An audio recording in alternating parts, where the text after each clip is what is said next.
ஆண்டவராகிய இயேசு கிறிஸ்துவின் நாமத்தினாலே இந்த நிகழ்ச்சிக்கு உங்களை அன்போடு கூட நான் வரவேற்கிறேன்.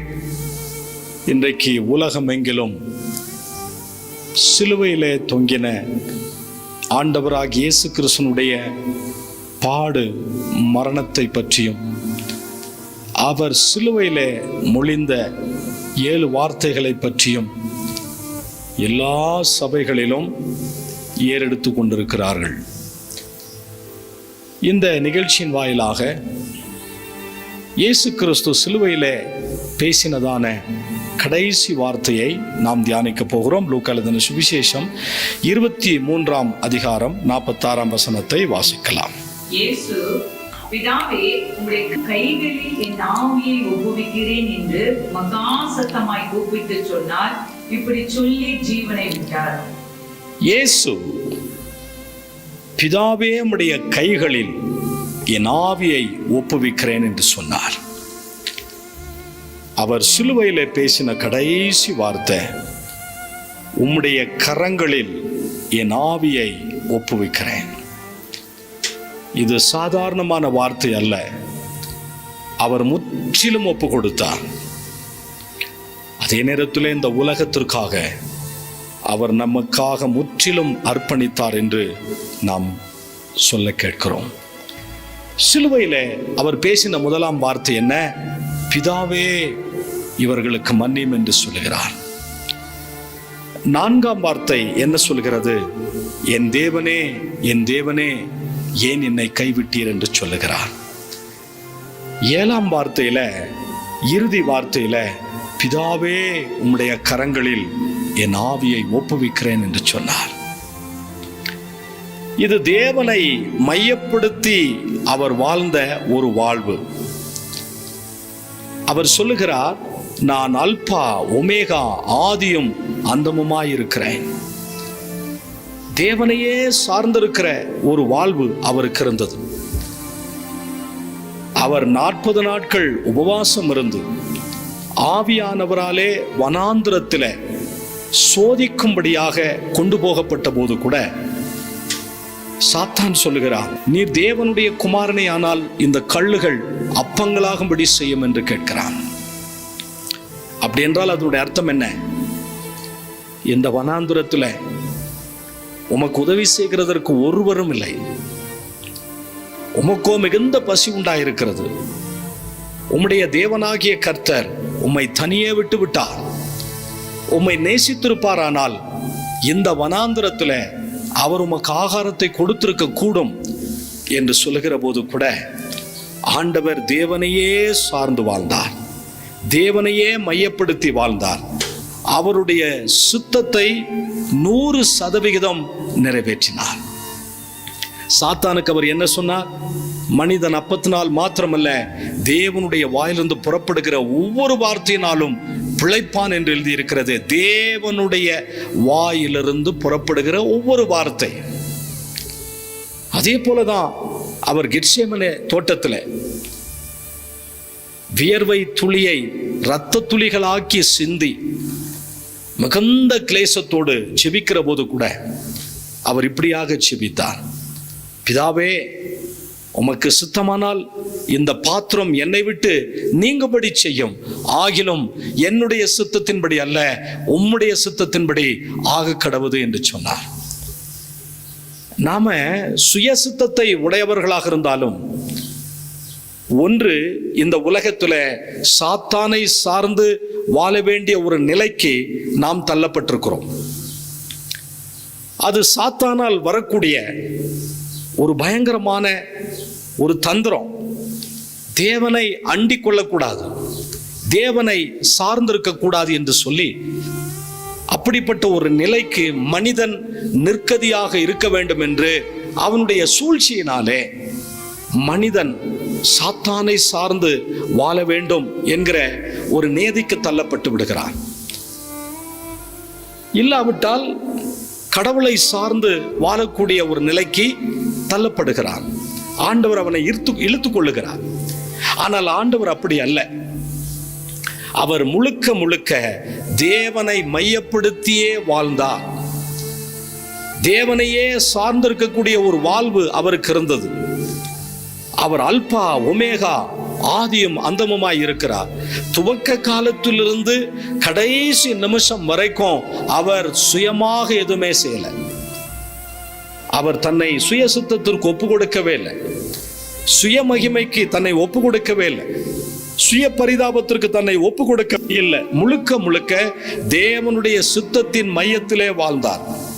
கர்த்தருடைய பிள்ளையே, இந்த புனித வெள்ளி குட் ஃப்ரைடே நாளை அனுசரிக்கிறதான நீ தேவனை மையப்படுத்தி வாழக்கூடிய ஒரு வாழ்க்கைக்கு நேராக உன்னை அவர் அழைக்கிறார். தேவனையே சார்ந்திருக்கிற நமக்கு எப்பொழுதுமே வெற்றி உண்டு, அதுல தோல்வியே கிடையாது. ஏனென்று கேட்டால், உங்களுக்காக எனக்காக அவர் பரலோகத்தை துறந்து தேவனுடைய சுத்தம் செய்து பாவிகளுடைய கையிலே தன்னை மரிக்கும்படியாக ஒப்பு கொடுத்தார்.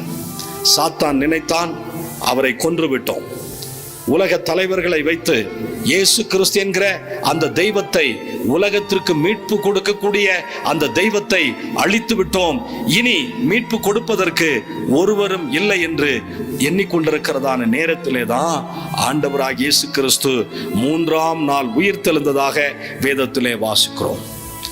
அருமையானவர்களே, நாம் பாதுகாப்பற்ற உலகத்திலே வாழ்ந்து கொண்டிருக்கிறோம். கேட்கிற கர்த்தருடைய பிள்ளையே, இயேசு கிறிஸ்து தம்முடைய ஆவியை மகா சத்தமாக ஒப்பு கொடுத்து தேவனுடைய கைகளில் அவருடைய ஆவியை அர்ப்பணித்தார். இதிலிருந்து நமக்கு என்ன தெரிய வருகிறது? இந்த உலகத்திலே நீங்களும் நானும் பாதுகாப்பற்ற வாழ்க்கை வாழ்கிறோம். இன்றைக்கு ஒரு சாரார் உழைப்பையே நம்பி வாழ்ந்துகிட்டு இருக்காங்க, இன்னொரு சாரார் பணத்தையே நம்பி வாழ்ந்துகிட்டு இருக்கிறாங்க. இன்றைக்கு என்னுடைய காரை எடுத்துக்கொண்டு ஒரு குறிப்பிட்ட ஒர்க் ஷாப்புக்கு சென்றிருந்தேன். அங்கே ஒரு 75 வயது மதிக்கத்தக்க ஒரு பெரியவர் இருந்தார். அவர் என்னை பார்த்தவுடனே ஊழியக்காரர் என்று கண்டுபிடித்தார். அப்பொழுது அவரை நான் விசாரித்தேன். இந்த பகுதியிலே எத்தனை ஆண்டு காலமாக இந்த ஒர்க் ஷாப்பை நடத்தி கொண்டிருக்கிறீர்கள் என்று சொன்னபோது அவர் சொன்னார், 1976ஆம் வருஷத்திலிருந்து ஒரு பைசா முதலீடு இல்லாம இந்த இடத்துல வாடகைக்காக ஒரு ஒர்க் ஷாப்பை தொடங்கணும், வாடகையில தொடங்கணும். ஆனால் இன்றைக்கு இந்த ஹார்ட் ஆஃப் டவுன்ல இந்த ஒர்க் ஷாப் எங்களுக்கு சொந்தமாக இயங்கிக் கொண்டிருக்கிறது. நான் 2000 ஆண்டுகள் வரைக்கும் 1976 2000 ஆண்டுகள் வரைக்கும் ஆண்டவரை தேடவே இல்லை. ஏனென்று கேட்டால், என்னுடைய 13 வயதுல காரை ரிப்பேர் செய்வதற்கு நான் கற்றுக்கொண்டேன். முழுக்க முழுக்க என்னுடைய உழைப்பை நம்பியே வாழ்ந்தேன். ஒரு சில ஆண்டுகளுக்குள்ளாக பங்களாக்களை வாங்கணும், தோட்டங்களை வாங்கணும், நிலங்களை வாங்கணும், சகோதரர்களுக்கெல்லாம் ஒர்க் ஷாப் வைத்து கொடுத்தோம்.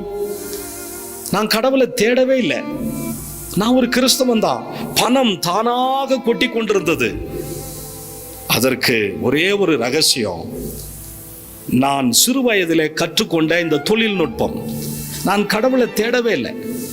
நான் ஒரு பாரம்பரிய கிறிஸ்தவனாக இருந்து உலகத்திலே ஓடிக்கொண்டிருந்தேனே தவிர, கல்லையும் மண்ணையும் மரத்தையும் நம்பிக்கொண்டிருந்தேனே தவிர, எனக்கு பணம் கொளிக்க ஆரம்பித்தவுடனே நான் ஒரு கிறிஸ்தவன் என்பதையே மறந்து போனேன். அவ்வளவு பணம் என்னிடத்திலே குவிந்து கிடந்தது. நாட்கள் செல்ல செல்ல செல்ல பிள்ளைகளை திருமணம் முடித்து கொடுக்கும்போது ஒரு மகளை ஒரு நல்ல ஆவிக்குரிய கிறிஸ்தவருக்கு, ரட்சிக்கப்பட்ட கிறிஸ்தவருக்கு நான் திருமணம் செய்து கொடுத்தேன். அப்பொழுதிலிருந்து எங்கள் குடும்பத்தில் நாங்கள் தேவனை தேட ஆரம்பித்தோம்.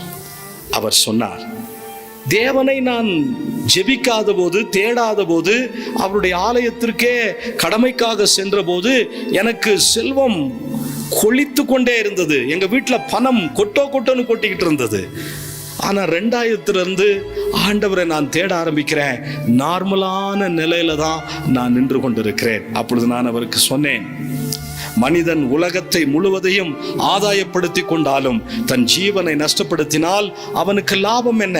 நீங்கள் என்றைக்கு 2000 ஆண்டுகளிலே ஆண்டவரை உண்மையாக தேட ஆரம்பித்த உடனே இதுவரைக்கும் பாதுகாப்பற்ற உலகத்திலே பாதுகாப்பற்ற நிலையிலே வாழ்ந்த உங்களை ஆண்டவர் பாதுகாப்பின் மையத்திற்குள்ளே கொண்டு வந்து விட்டார். நீங்கள் தேவனுக்கு புறம்பே இருக்கிறீர்களா?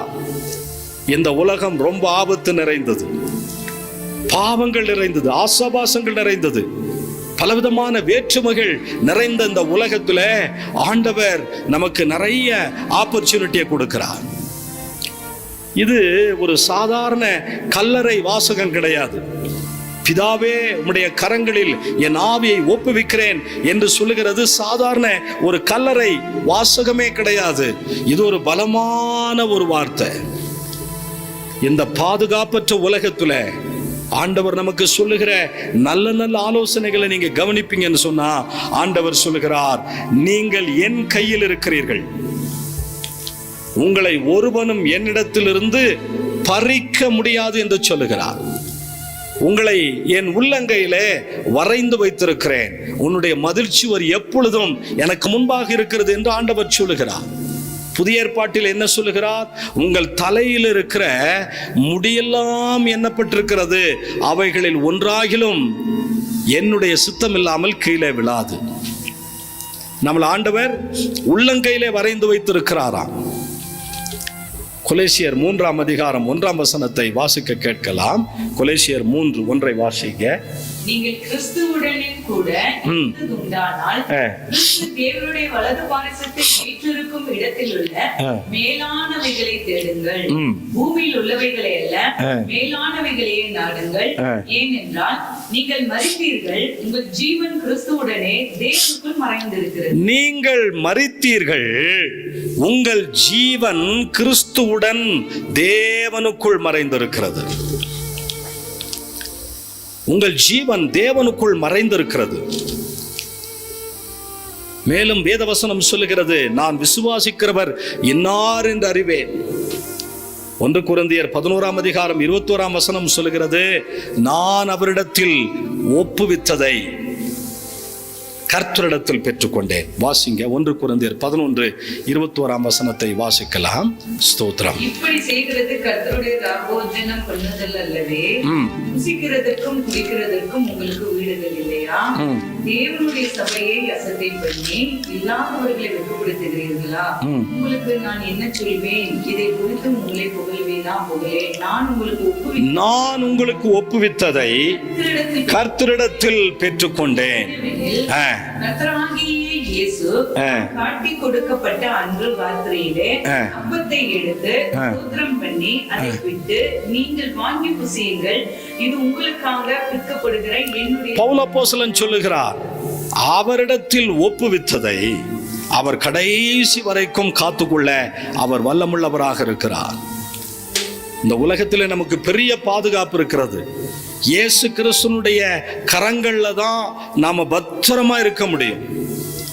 கருவறையிலிருந்து கல்லறை வரைக்கும் நம்மை அறிந்து, நம்மை தெரிந்து, பெயர் சொல்லி அழைத்து, சிலுவையின் மரண பரியந்தம் அவர் தம்மை தாமே தாழ்த்தி, உலகத்தின் முடிவு பரியந்தம் சகல நாட்களிலும் நான் உங்களோடு கூட இருக்கிறேன் என்று அவரால் மட்டும்தான் சொல்ல முடியும். இயேசுனுடைய கரங்கள்ல நம்ம பத்திரமா இருக்கிறோம். இயேசு கிறிஸ்து பாருங்க, கல்வாரி சிலுவையில் தம்முடைய ஜீவனை விடுகிறார். இயேசு கிறிஸ்துனுடைய மரணத்தை விவரிக்கும் போது அவர் தம்முடைய ஆத்மாவின் சுவாசத்தை விட்டு விடுவதாக எழுதப்பட்டிருக்கிறது. பிதாவே, ஏன் என்னை கைவிட்டீர் என்று கூப்பிடுகிற போது அவர் மிகுந்த சத்தமிட்டு கூப்பிடுகிறார். மத்தேயு, மார்க் ஆகிய இந்த 2 சுவிசேஷங்களிலும் இயேசு கிறிஸ்து மகா சத்தமாய் கூப்பிட்டு தம்முடைய ஆவியை விட்டதாக எழுதப்பட்டிருக்கிறது. இதே வார்த்தை லூக்கா எழுதின சுவிசேஷத்திலும் பயன்படுத்தப்பட்டிருக்கிறது. பிதாவே, உம்முடைய கைகளில் என் ஆவியை ஒப்புவிக்கிறேன் என்று இயேசு கிறிஸ்து மகா சத்தமாய் கூப்பிட்டு தம்முடைய ஜீவனை விட்டார் என்று சொல்லப்பட்டிருக்கிறது. இயேசு கிறிஸ்து இங்கே பயன்படுத்துகிற இதே வார்த்தையை பல நூற்றாண்டுகளுக்கு முன்பாக தாவீது ராஜா ஏற்கனவே சங்கீதத்தில் பயன்படுத்தி இருக்கிறார். வாசித்து பாருங்கள். 31ஆம் சங்கீதம் 5ஆம் வசனம் இப்படியாக சொல்லுகிற 31ஆம் சங்கீதம் 5ஆம் வசனம், உம்முடைய கையில் என் ஆவியை ஒப்புவிக்கிறேன், சத்தியபரனாகிய கர்த்தாவே நீர் என்னை மீட்டுக் கொண்டீர். இது இயேசு கிறிஸ்து. லூக்கா எழுதின சுவிசேஷத்தில் 23ஆம் அதிகாரம் 46ஆம் வசனத்தில் இந்த வார்த்தை நிறைவேற வேண்டும் என்பதற்காக முன்கூட்டியே தாவீதின் வாக்கினாலே 31ஆம் சங்கீதம் 5ஆம் வசனத்தில் இந்த வார்த்தை இயேசு கிறிஸ்து நிறைவேற்றி விட்டதாக நாம பார்க்கலாம். இதே இயேசு கிறிஸ்து இங்கே பயன்படுத்துகிற அதே வார்த்தையை தாவீது ராஜா ஏற்கனவே சங்கீதத்திலே பயன்படுத்தி இருக்கிறார். தாவீதின் குமாரனாகிய இயேசு கிறிஸ்துவும் இதே வார்த்தையை பயன்படுத்துவது ரொம்ப விசேஷமானது. புஸ்தக சுருளிலே அவரை பற்றி எழுதப்பட்டிருக்கிறது. இயேசு கிறிஸ்துவை பற்றி ஆதியாகமத்தில் இந்த வெளிப்படுத்தின விசேஷம் வரைக்கும் அவரை பற்றி எழுதப்பட்டிருக்கிறது. பாருங்க, இயேசு கிறிஸ்து மரிக்கும் போது அவருடைய வாயில் சத்திய வசனம் நிறைந்திருந்தது. அந்த வார்த்தை அப்படியே நிறைவேறிச்சிங்களா? தேவனே இப்படி அழைக்கும் போது அவரை பிதாவே என்று அழைக்கிறார். தேவன் தம்மை கைவிட்டு விட்டதாக ஜெபம் பண்ணிய போது எப்படி சொல்லுகிறார் பாருங்க, என் தேவனே என் தேவனே ஏன் என்னை கைவிட்டீர் என்று தேவனை அழைக்கிறதை நாம பார்க்கலாம். கர்த்தருடைய பிள்ளைகளே, நீங்களும் நானும் மரித்தால் எங்கே போக போகிறோம்? என்ன செய்ய போகிறோம்? இயேசு கிறிஸ்துனுடைய ஆத்தும வியாகுலம் இப்பொழுது முடிவுக்கு வந்து விடுகிறது. ஆகவே தான் சொல்றாரு, பிதாவே உம்முடைய கைகளில் என்னுடைய ஆவியை ஒப்புவிக்கிறேன். பிதாவே என்று அழைக்கிறார். இயேசு கிறிஸ்து தம்மை மத்தியஸ்தராக காண்பிக்கும் விதத்தில் இந்த வார்த்தைகளை பயன்படுத்துகிறார். அவர் ஒரு மத்தியஸ்தர் தான். அவர் பரிந்து பேசுகிறவர் தான். உங்களுக்காக எனக்காக வழக்காடுகிறவர் தான். உங்களுக்காக எனக்காக உதவி செய்கிறவர் தான். உங்களை பலப்படுத்துகிற அந்த இயேசு கிறிஸ்துவனுடைய ஆத்தும வியாகுலம் இப்பொழுது முடிவுக்கு வருகிறது. ஆகவே இந்த வார்த்தையை அவர் பயன்படுத்துகிற போது இயேசு கிறிஸ்துவனுடைய ஆத்துமா நமக்கு குற்ற நிவாரண பலியாக ஒப்பு கொடுக்கப்பட்டிருக்கிறது என்று ஏசாயா தீர்க்கதரிசன புஸ்தகம் 53ஆம் அதிகாரம் 10ஆம் வசனத்தில் நாம வாசிக்கிறோம். வாசிக்க கேளுங்கள். ஏசாயா தீர்க்கதரிசன புஸ்தகம் 53ஆம் அதிகாரம் 10ஆம் வசனம், கர்த்தர் அவரை நொறுக்க சித்தமாகி, பிதாவாகிய தேவன் இயேசு கிறிஸ்துவை நொறுக்க சித்தமாகி, அவரை பிதாவாகிய தேவன் பாடுகளுக்காக உட்படுத்தினார். அவருடைய ஆத்துமா தன்னை குற்ற நிவாரண பலியாக ஒப்பு கொடுக்கிற போது தம்முடைய சந்ததியை கண்டு நீடித்த நாளாக இருப்பார். போதும், தன்னுடைய ஆத்துமாவை அவர் குற்ற நிவாரண பலியாக ஒப்பு கொடுத்திருக்கிறார். இயேசு கிறிஸ்து கல்வாரி சிலுவையிலே அநேகரை மீட்கும் பொருளாக தம்முடைய ஜீவனை ஒப்பு கொடுத்திருக்கிறார் என்று மத்திய எழுதின சுவிசேஷம் 20:28 வாசிக்கிறோம். வாசிக்க கேட்கலாம். அப்படியே மனுஷகுமாரனும் ஊழியம் கொள்ளும்படி வராமல் ஊழியம் செய்யவும் அநேகரை மீட்கும் பொருளாக தம்முடைய ஜீவனை கொடுக்கவும் வந்தார். இந்த வார்த்தை சொல்லும் போது கர்த்தராகிய இயேசு கிறிஸ்துவை யாராலும் கொல்ல முடியாது. அவர் தேவனாயிருக்கிறபடினால் அவருக்கு மரணம் இல்லை. ஆகையினால் இயேசு கிறிஸ்து தம்முடைய ஜீவனை நமக்காக ஒப்பு கொடுக்கிறார்.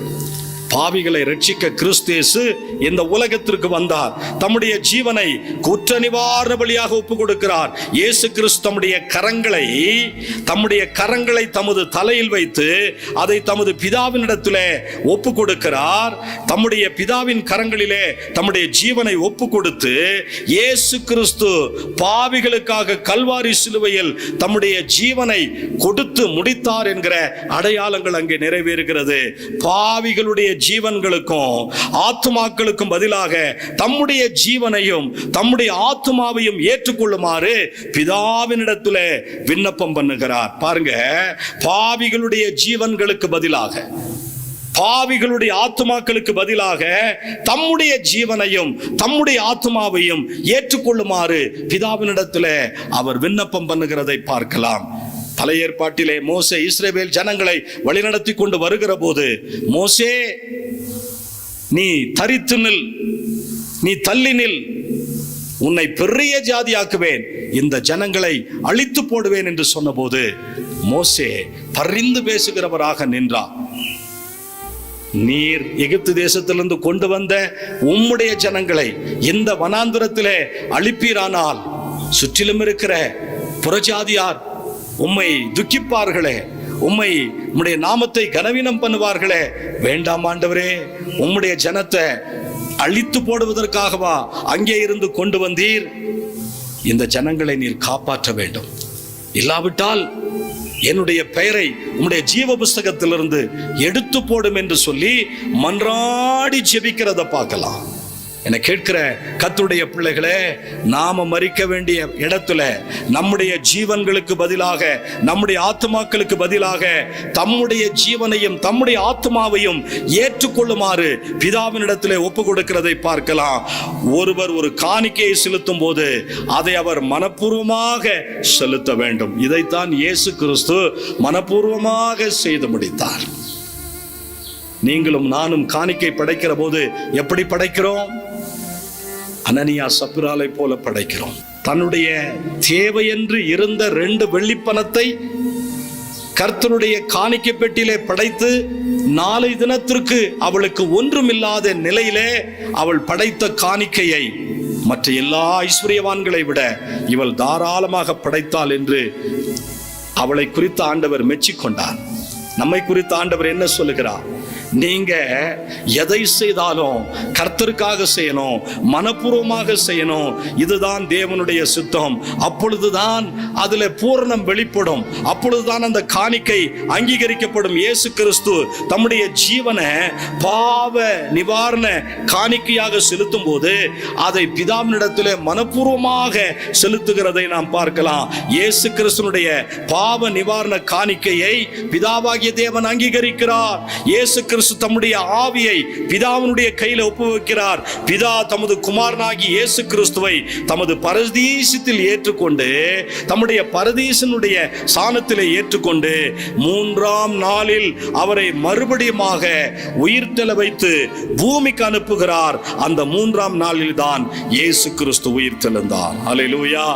தாவீது ராஜா மரித்து போன பரிசுத்தவான்களை பற்றியும் அவர்கள் பரிசுத்தமாக்கப்பட்டதை பற்றியும் கூறிய வார்த்தைகள் இங்கே சிலுவையிலே இயேசு கிறிஸ்து பயன்படுத்துகிறார். இயேசு கிறிஸ்து உலகத்தின் பாவத்தை சுமந்து தீர்ப்பதற்காக தம்முடைய ஜீவனையே சந்தோஷமாக ஒப்பு கொடுத்தது போல நாமும் நம்முடைய ஜீவனை கர்த்தருடைய பலிபீடத்திலே சந்தோஷமாக ஒப்பு கொடுக்க வேண்டும். சந்தோஷமாக மரிக்க நாம் எப்பொழுதும் ஆயத்தமாக இருக்க வேண்டும்.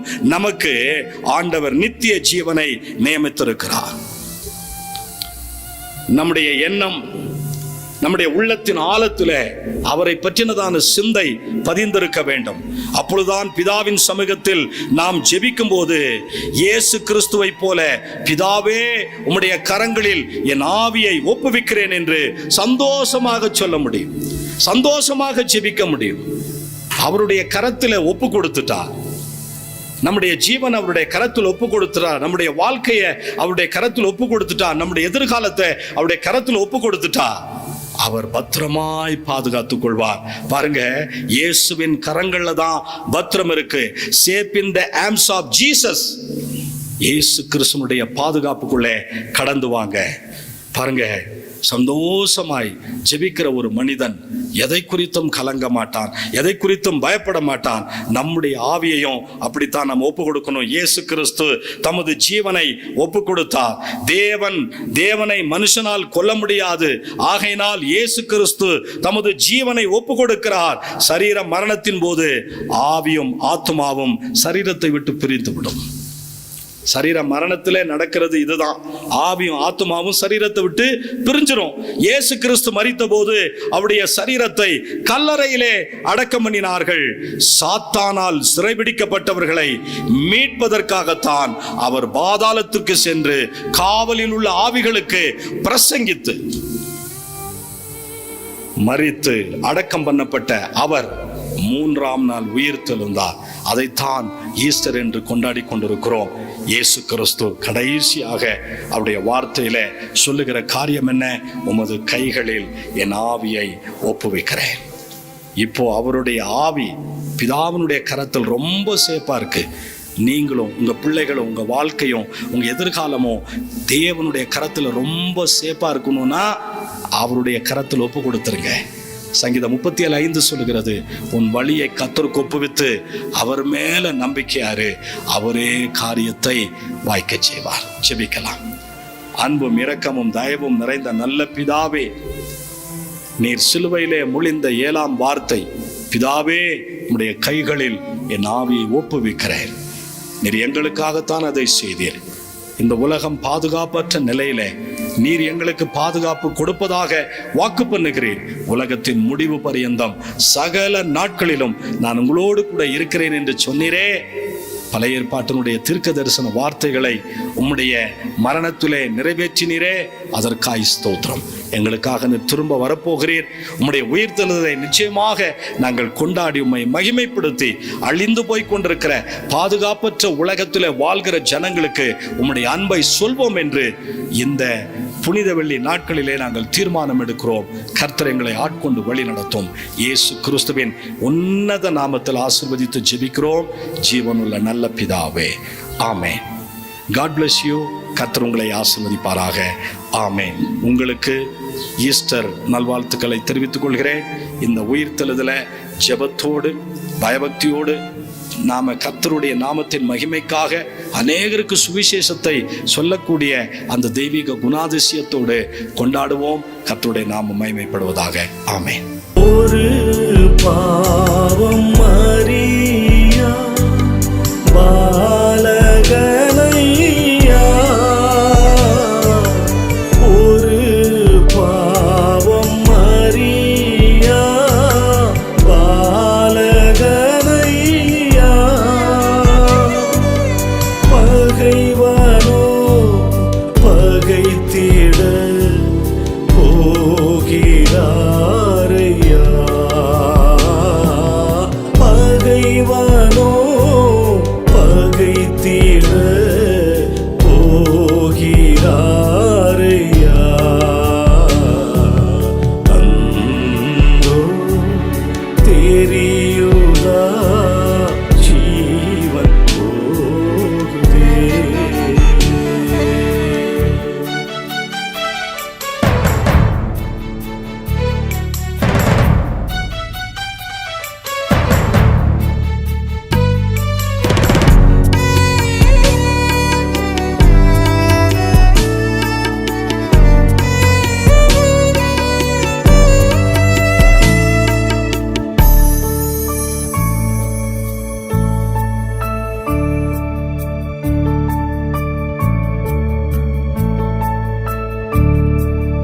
தேகம் எங்கும் காயமும் தாங்க முடியா சுமையும், தேகம் எங்கும் காயமும் தாங்க முடியா சுமையும், அவரிலே இந்த நிகழ்ச்சியின் மூலம் நீங்கள் பெற்றுக்கொண்ட ஆசீர்வாதங்கள் மேலும் பலருக்கு கிடைக்க உங்கள் ஊக்கமான ஜெபங்களினாலும் காணிக்கைகளினாலும் நன்கொடைகளினாலும் தாங்குங்கள். உங்கள் காணிக்கைகளை போன்பே ஜிபே மூலம் செலுத்த வசதிகள் உண்டு. Phone number 9443017645.